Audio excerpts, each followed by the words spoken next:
class. Good morning. Okay, so are you ready for today's discussion? Yes. Do you have any questions or clarification regarding our previous topic? None. Alright, so today we will proceed to our new topic, which is everybody read. Everybody read. What, why, and how to evaluate a curriculum. Yes, thank you. So it is the beginning of chapter 4, which is the curriculum evaluation. But my topic focuses on lesson 5.1, which is what, why, and how to evaluate a curriculum. But before we proceed to our discussion, let's have first a quick energizer. Are you ready? Yes. Okay. So please follow me, everybody. Ako muna. 1, 2, 3. 1, 2, 3. Aha, aha, amazing. Okay. Are you ready? 1, 2, 3, go. 1, 2, 3. Amazing. Okay. So everybody eyes on me, eyes on the board. Are you ready? Yes. Okay. So before we proceed to our main course, I have a question. So what have you noticed in this illustration or in this picture? There's a house. Yes, definitely it is a house. Can you, based on this image, do you consider it is an ideal house? Yeah. I think, right? Yeah. So, have you ever thought what makes a strong and lasting house? Diba, nakakaisip ba tayo na bakit maraming mga bahay ngayon na maraming panahon na ang nakaraan, maraming taon na ang nakaraan, bakit ang tibay-tibay pa rin? Bakit ang ganda-ganda pa rin? So, do you think what are those considerations, what are those factors of having a strong and lasting house? Foundation. Yes, stand up, Mr. Martinez. Yes, exactly. So let's give Mr. Martinez a three claps, everybody. Okay, so foundation. What about everyone? Anyone? By using the high quality material. Yes, exactly. So let's give Mr. Oliverio a three claps. Okay, so diba, a strong and lasting house, in order for us, a strong and lasting house, we need to consider so many factors, so many things, right? So sabi dito, a house isn't just built overnight. Hindi porket sinimulan mo yun, bukas makalawa, tapos na yung bahay, right? So it takes too long, it takes even a month or year. Totoo? O hindi? Oh yes, step by step. So diba, there are so many factors we need to consider in constructing house. So ano nga ba yung una? Step 1, we have the blueprint, the sketch plan, yung plano kung paano itatayo yung bahay, right? Pangalawa is we have the materials, sinabi ni Mr. Oliverio, the quality materials in order for us to have a strong foundation, right? And the next is we have the builders, of course. Business yung quality materials, business yung mga sketch plan, kung walang skilled builders, importante yun. And the next we have the residents, of course. After constructing the house, the residents, importante yun. Kasi, sino yung titira sa bahay? Okay? So next is we have, so after how many years na nakatira yung residents sa bahay na yun, importante na magkaroon tayo ng regular renovation and inspection. And then pag magkaroon tayo ng regular renovation and inspection, we can have a well-maintained and upgraded house. So, sa tingin nyo, bakit ko tinatanong sa inyo yung konsepto when it comes to constructing house? Because, yes, Rika, you have it on. Iba kasi, kung paano naman yung curriculum is like how we plan our house, like blueprint, like mga materials na kailangan. Yes, very good. So let's give Mr. Ricalian, Miss Ricalian, everybody. Okay, so kaya tinanong ko sa inyo kasi those concept of constructing a house is related or connected to the concept of education system. Because, just for example, imagine that this house is our education system. So just like constructing house, una, kailangan na, sa house, kailangan na blueprint, which is sa education system, we need to have a curriculum plan, a well-curriculum plan, which is doon nakalagay kung ano yung mga dapat matutunan ng mga estudyante, kung ano yung dapat may turo ng mga teacher, kung ano yung mga approaches or methodologies na kailangan ituro or gamitin ng mga guro, right? Okay, so next is we have, kung sa paggawa ng bahay, kailangan ng quality materials, we have the hollow blocks, the cemento, or whatsoever na ginagamit. Of course, when it comes to curriculum education system, we need to have a quality materials. Those are the learning resources. The learning resources involves the textbooks, the technologies. Importante na magkaroon tayo ng technology in order for us to adopt in the 21st century education, the 21st century skills, right? Okay, so next is the builders. It represents the teachers, the faculty, the school staff. So, di ba, sila yung mga nagtuturo, sila yung mga nag-implement ng tinagong curriculum, right? Okay, so next is the residents. Who are the residents in the concept of education system? Yes, very good. B, the students, the learners. And the next is renovation. So, kung ang bahay ginagawa ng renovation or inspection, dito na po papasok yung topic ko, which is curriculum evaluation. Did you get me? And then after curriculum evaluation, we can have a curriculum development. Did you get me, class? Yes. Did you analyze or did you understand the concept of instructing house into the concept of education system? Yes. Okay, so with that, let's now dive deeper into our lesson on curriculum evaluation and understand its processes and importance. So now, class, based on our quick information about curriculum evaluation, do you know what is curriculum evaluation? Who can give me a definition of curriculum evaluation? Okay, so diba, based on our quick background kanina about curriculum evaluation, simply curriculum evaluation, it is the process of examining, of analyzing, and evaluating a certain curriculum. If yung curriculum ba is effective, yung curriculum ba na-achieve yung learning goals na ginawa or based sa blueprint or sa lesson plan, or nasa base sa curriculum guide, na kuha ba ng mga estudyante yung mga learning competencies, yung performance standard, performance content na sunod ba ng mga teachers. So yun yung curriculum evaluation. So it is very important that we know how to evaluate a certain curriculum. So mamaya tatalakayan natin kung ano yung mga factors, ano yung reasons kung bakit ini-evaluate, kung bakit ina-assess yung isang curriculum. Did you get me? Okay. So sabi dito, curriculum evaluation hindi lang yung basta-basta kailangan pagplanuhan. So kailangan nakasunod or nakafollow sa concept of alignment. So may tinatawag silang concept of alignment. So ano nga ba yung concept of alignment? Una, we have planned curriculum. Then pangalawa, written curriculum. And then pangatlo is implemented curriculum. Sa planned curriculum, the question is, what the school wants student to learn? So planned curriculum, ano nga ba yung gusto ng mga planners or implementers, ng mga builders, which is the teachers, ano nga ba yung gusto nilang ituro or matutunan ng mga estudyante sa loob ng paaralan? Those are the planned curriculum. The second one is you have the written curriculum. So what is officially written books and lesson plans? So yun yung mga context na nakapaloob sa ginawang blueprint, sa ginawang sketch plan, or lesson plans, or books, textbooks, mga learning resources na kailangan may turo sa mga mag-aaral. And then last, you have the implemented curriculum, which is, who are the implementers of the curriculum? It was discussed by Mr. Martinez, right? Who are the implementers of curriculum? Teachers. Yes, the teachers, the school staff. Okay, so sa implemented curriculum, it focuses on what teachers actually teach in the classroom. So ano nga ba yung tinuturo? So, as you can see, connected sila. Yun yung concept ng curriculum evaluation. Did you get me? Yes. Okay. So next is, so sabi dito, yung curriculum evaluation is new to teacher daw. Why do you think na bago sa mga teacher? I think, sabi dito sa books, bago to sa mga teacher, kasi parang,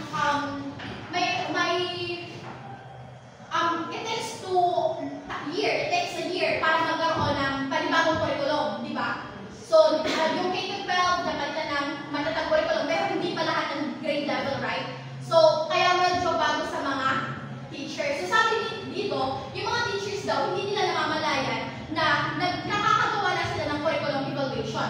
So, for example, kung ang teacher ay nagbibigay ng quizzes, discussions, or observations, sinusuri nila epektibo yung ginamit nilang approaches. So, that is a way of curriculum evaluating. Kung ang teacher is nag-a-adjust ng lesson plan para gawin yung learning objectives achievable based on the needs, based on the capacity and abilities of the students, that is a way of curriculum evaluating. So, nakakatulong sila kung paano ma-examine, kung paano ma-assess, kung ang curriculum ba na ginagamit, kung ang curriculum ba na itinuturo sa paaralan ay epektibo at hindi.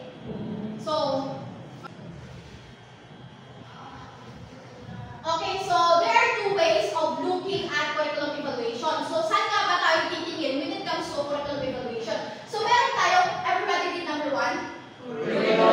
program evaluation refers to the overall aspects of curriculum as subject, degree, program, curriculum reform, program, and plan. Okay, so yung curriculum program evaluation, ito yung mga ini-evaluate na curriculum ng isang program. For example, the BSN program. So, sinusuri ng mga evaluators kung ang curriculum ba ng BSN or which is the BSN program is suitable ba, is appropriate, or is effective ba sa mga students.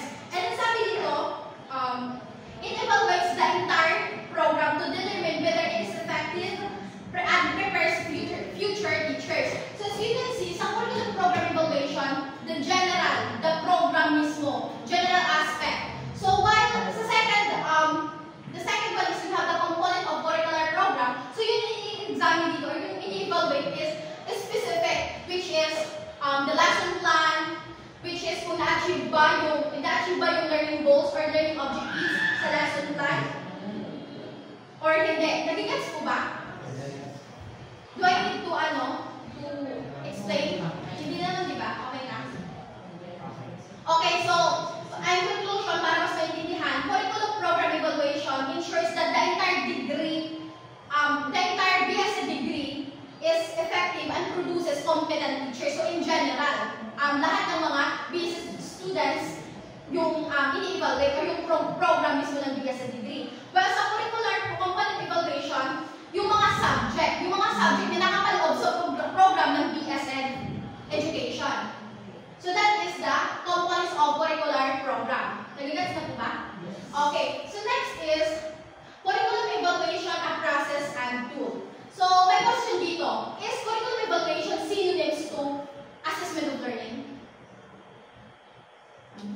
Kung curriculum evaluation ba is synonyms to assessment of learning, pinatalakay natin sa subject natin na assessment of learning? Yeah? Yes? Yes. Maybe? Yes. Okay, so based on the book, no. Curriculum evaluation is not the same. Kasi yung ginamit kong word is synonyms, ibig sabihin, kapareho talaga. It's not the same with assessment of learning, but it is related. Okay, so pahapyaw. Okay, so assessment of learning, it is one of the tools used in curriculum evaluation. Meaning to say, when it comes to curriculum evaluation, ginagamit natin yung assessment of learning. We assess if the students are learning, kung natutunan ba nila yung dapat nilang matutunan. So that is assessment of learning. So isang tools lang siya na ginagamit when it comes to curriculum evaluation. Did you get me? Okay. So next is we have evaluation as a process and tool. So understandable naman na curriculum evaluation is both a process and tool. Why? What do you think? What do you think is the reason why curriculum evaluation is both a process and tool? Because curriculum evaluation, it follows procedures, right? Diba? Nabanggit naman natin kanina, step by step. Hindi lang yun basta-basta. Pinagpaplanuhan, sinusunod yung standard when it comes to evaluating a certain curriculum. And then tool, ginagamit siya upang it is used as a tool of measurement. Kung na-measure, it is used as a tool of measurement. Is effective ba yung naplanong curriculum? That's why curriculum evaluation is both a process and a tool. So, do I need to, hindi naman diba? Okay. So next is, based on this visual, so there are curricularists who give their own definitions of curriculum evaluation. So, basahin mo na lang. So, based on, pakibasa ko number 1. According to Ornstein and 1998, curriculum evaluation is a process done in order to gather data that enables one to decide whether to accept, change, and eliminate the whole curriculum of the textbook. Okay, so that's according to Ornstein and Hankins. Okay, so simply, this is their simple explanation. So if a curriculum is found to be effective, it is skipped. And if some parts need improvement, they are modified or changed. And if it's no longer useful, it is removed or replaced. So ganun lang yung definition niya ng curriculum evaluation. So kung epektibo, kung yung curriculum is effective, remain siya. Keep. It was keep. It should be keep. Pero kung some parts of the curriculum needs improvement, it is modified or changed. And if the curriculum is no longer useful, of course, it is replaced or removed. Okay, so next is according to McNeil, J. 1997, pakibasa po. Evaluation answers questions. 1. Learning opportunities, programs, courses, and activities that will prioritize activities through desired results. Number 2. How can the curriculum best be improved? Okay, so simple lang rin yung kay McNeil definitions to curriculum. So it answers the two questions. Kung yung planned learning opportunities or programs, courses, and activities na ibinigay ng teachers is nakaka-produce ba ng desired results? Achievable ba yung learning objectives or learning goals na isinet ng teachers when it comes to their lesson planning? And then pangalawa is, how can the curriculum best be improved? So, ginagamit sa curriculum evaluation is, ginagamit ito para mas maka-improve, para mas maging effective yung isang curriculum. Okay na po? Okay, so next is according to Gay L. in 1985, pakibasa po. Evaluation is to identify the weaknesses and strengths as well as problems encountered in the implementation to improve the curriculum development process. It is to determine the effectiveness of allocated finance. Okay, so it is related to the first curricularist definition of curriculum evaluation. So according to Gay L. 1985, so curriculum evaluation, it is the process of examining the strengths and weaknesses of the curriculum. So yung strengths ng isang curriculum, it is keep or remain. Pero yung weaknesses, kailangan i-modify or yung kung hindi na yung useful, kailangan ng palitan. So that is according to Gay. So last, we have, pakibasa po. According to Liberty 1988, curriculum evaluation is the process of obtaining and providing the social conditions regarding alternatives for purposes of modifying or eliminating the curriculum. So it is also the same with the third and then first curricularist to define curriculum evaluation. So according to para Olivia P. 1998, so curriculum evaluation, it is the process of examining the certain curriculum. So kung effective, remain, tapos kung kailangan i-modify or eliminate kung hindi na gamit or useful. So those are the curricularists who define curriculum evaluation. Do you have any question, clarification? None? Okay, so next is, let's proceed to the reason. The reason for curriculum evaluation. Bakit nga ba? Why is there a need to evaluate a curriculum? So sabi, check if learning goals are met. So, nagkakaroon tayo ng curriculum evaluation or i-evaluate or i-examine yung isang curriculum. For example, the training of curriculum, i-examine kung yung learning goals ba ay na-meet. Sabi dito, are students understanding the lessons?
na-achieve din sa students, that is terminal assessment.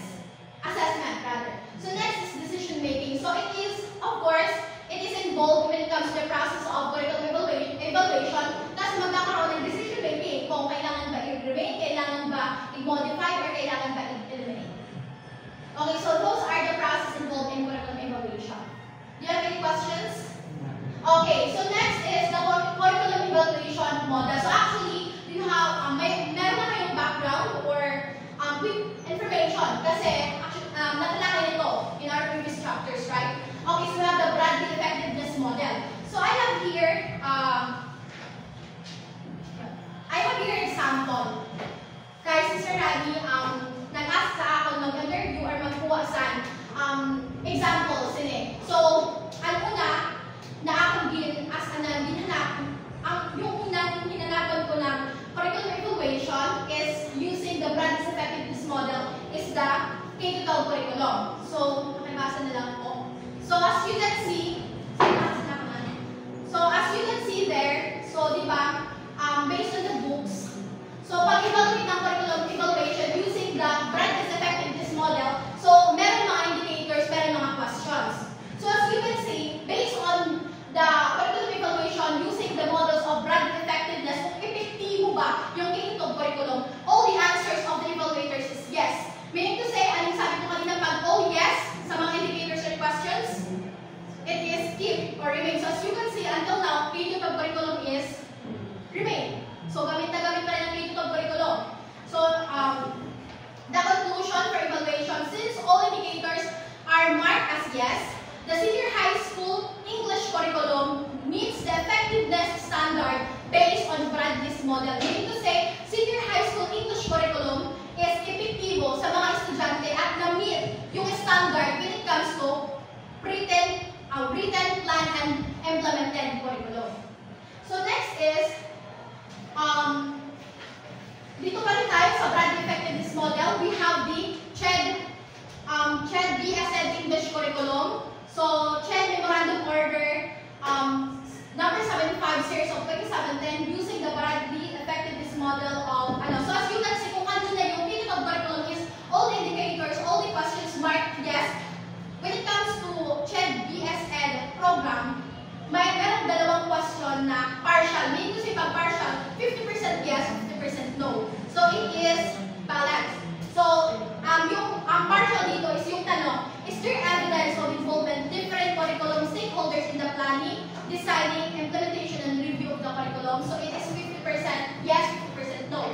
Because, well, the CHED consults educators na involved when it comes to planning the curriculum or BSED curriculum. Yung mga teachers, ibang stakeholders ng isang schools or ng maraming schools ay hindi kasali. So, that's why it is 50% yes and 50% no. And the next is, are the tangible pieces of evidence to show the internal and external public. So, it is partial. And bakit daw? Kasi maraming BSED graduates ngayon, hindi tangible. Ibig sabihin, hindi sila nagtuturo, hindi sila nag-teach, or wala silang graduates employability. Nagigets po ba yung ibig sabihin nun? Hindi tangible na naging competent teachers sila kasi hindi sila nakapag-apply agad sa public or sa private. So that's why it is 50-50. Okay. So next is we have Tyler's objective-centered model. So using the K-12 English curriculum, so as you can see, based on this model, all the indicators, all the questions marked as yes, meaning to say it is effective, meaning to say na-meet yung standard when it comes to English, K-12 English curriculum. Next is when it comes to CHED naman, BSED program, so meron rin partial yes or no, and then partial yes or no. So, based on that na binigay ko, so makikita nyo kung ano yung kailangan pag-improve. So, yung mga evaluators nagbasa ng suggestions and recommendations para lahat ng indicators and questions is marked as yes. So, sabi nga dito, it is not how, hindi nyo nagmamatter kung ang curriculum ba is bad or good. Nagmamatter kung paano masusolusyonan or magagawa ng solusyon para maging epektibo isang curriculum. Okay, so that is according to Tyler's So next is we have Daniel Stafford Bim's context, input, process,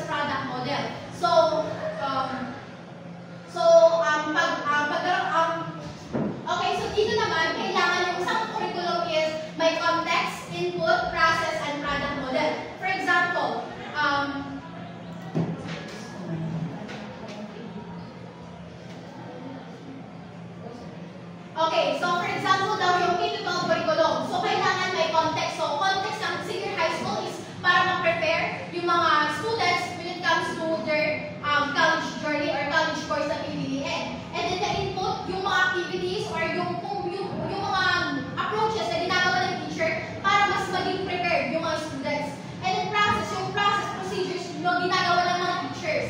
And then next, we have the product model. So at the end of the school year, so it can be based on their grades, it can be based on their assessment. So that is the dental sample beans. Okay na? So next is the state responsive model. Okay, wait lang. Okay, so yung state responsive model, from the word itself, responsive, so kung yung mga approaches, activities na ginamit is na-emphasize ba or naging effective ba sa mga students. So for example, if the students find a literature module boring, teachers may revise it by including more interactive activities and relatable stories based on feedback. So it focuses on the differentiated activities na ginagawa ng teacher para magkaroon ng magandang response yung students. So that's why it is a state responsive model. So it's between the interaction of teachers and students based on the activities na binigay ng teacher. So next is we have the driven consumer-oriented evaluation. So it is based on the product na ginawa. So, di ba, ang example ko, no, as school adapts a new English grammar textbook. So, if evaluation shows that students are struggling with grammar despite using the book, it may replace with more effective book. So, dito sa consumer-oriented evaluation, it focuses on the learning materials na ginagamit. So, that's why nagkaroon ng instructional materials evaluation. For example, dito, yung title ng book is English Language Teaching Principles and Practices, and then the author is Richard. So, ito yung format kung yung isang learning materials or textbook pa yung ginamit is effective. So, if it answers good quality, ibig sabihin, the materials na ginagamit ng teacher is effective. Pero kung NA or poor quality, ibig sabihin, kailangan ng palitan. Ibig sabihin, hindi yung isang learning resources or isang textbook hindi magiging epektibo sa pagtuturo ng English. So that's why nagkaroon ng instructional material review form. So ito yung ginagamit ng mga teachers. So naintindihan na po ba? Okay, so next we have the last.